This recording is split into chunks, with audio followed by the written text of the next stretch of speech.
Good morning. This is Father Stephen Kelly from St. John's Church in Detroit. We're continuing our series of daily morning meditations where we generally look at one or another of the lessons that are assigned for morning or evening prayer, what is known as the daily office lectionary. And today, for Monday, let's take a look at the lesson that's assigned from St. Mark's Gospel. We're in the middle of chapter number 2.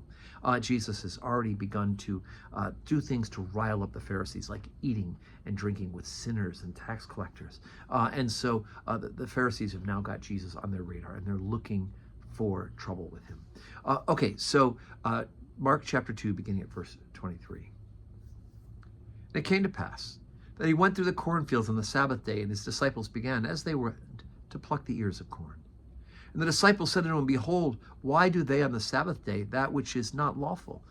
And he said unto them, Have ye never read what David did when he had a need, and was he hungered, he and they that were with him? How they went to the house of God in the days of Abiathar the priest, and did eat and showbread, which was not lawful to eat but for the priests, and gave also to them which were with him? And he said unto them, The Sabbath was made for man, and not man for the Sabbath. Therefore the Son of Man is Lord also of the Sabbath.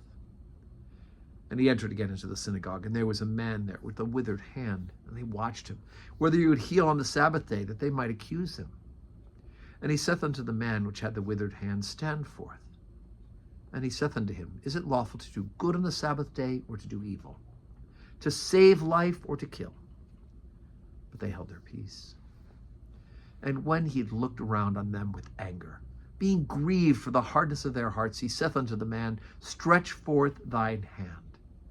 And he stretched it out, and his hand was restored, whole as the other. And the Pharisees went forth, and straightway took counsel with the Herodians against him, how they might destroy him. Okay, so again, here we have issues with how to interpret the law. Yes, keeping the Sabbath is important. We should keep holy the Sabbath day. For the people of the original covenant, the Sabbath day is the seventh day, which is Saturday, the day of rest. We celebrate the Sabbath as the resurrection day, right? That's why the church gathers together and worships on Sunday. From the earliest of times, the church has done this. But it's to be a day of refreshment, a day of rest.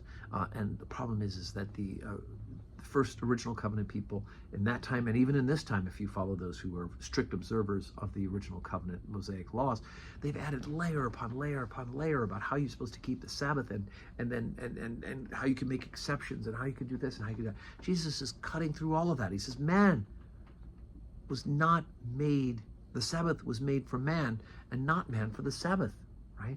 The Sabbath is for our good, to help to clear our minds, clear our hearts, and focus on God, at least for that important time. At least 1/7 of our days should be primarily focused on God.